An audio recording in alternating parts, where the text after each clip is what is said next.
नमस्कार. माझे नाव अरुण जंगम.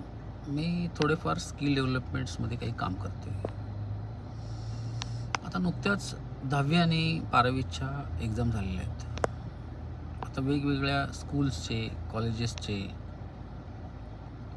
क्लासेसचे लोक या मुलांना ॲडमिशन घेण्यासाठी, मार्गदर्शन करण्यासाठी, एकत्र आणण्यासाठी प्रयत्न करणार. किंबहुना तो प्रयत्न सुरू पण झालेला आहे.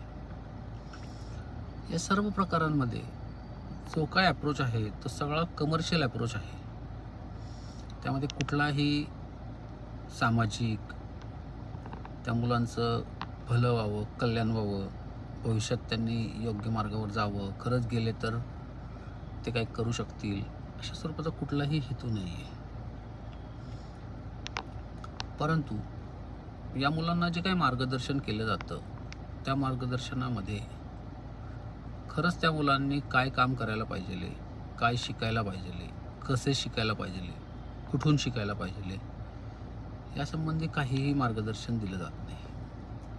तिथे फक्त आमचा क्लास, आमचं कॉलेज, आमच्या कॉलेजची ही रँक आहे, अशा पद्धतीने मुलं इंजिनिअरिंगला, मेडिकलला जाऊ शकतात, अशा प्रकारे शिकू शकतात, एवढ्याच गोष्टीवरती बोललं जातं.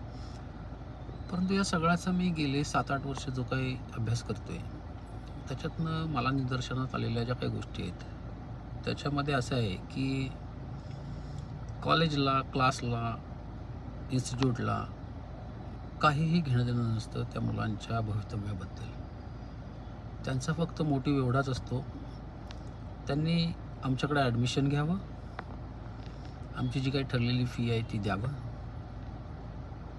तोपर्यंत आम्ही त्यांना सपोर्ट्स करू, माहिती देऊ, सांगू, भले ती योग्य असेल, अयोग्य असेल, खरंच इंडस्ट्रीमध्ये, कंपन्यांमध्ये तिचा काही उपयोग होतोय नाही होतोय याच्याशी काहीही संबंध नाही आहे.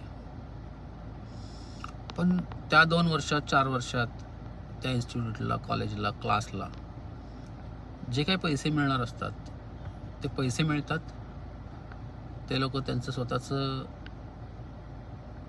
फायदा तोटा जे काय आहे ते करून घेतात.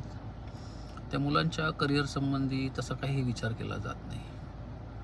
तुम्ही जर बघितलं पुण्यामध्ये तर असे शेकडो कॉलेजेस आहेत, शेकडो क्लासेस आहेत. सगळ्या जणांचा जो काही रेशो आहे तो 10% मुलांना प्लेसमेंट मिळते चांगल्या प्रकारची. सांगताना मात्र 90-100% सांगितले जाते. पुढे काय होतं हे आपल्या सगळ्यांना माहितीच आहे.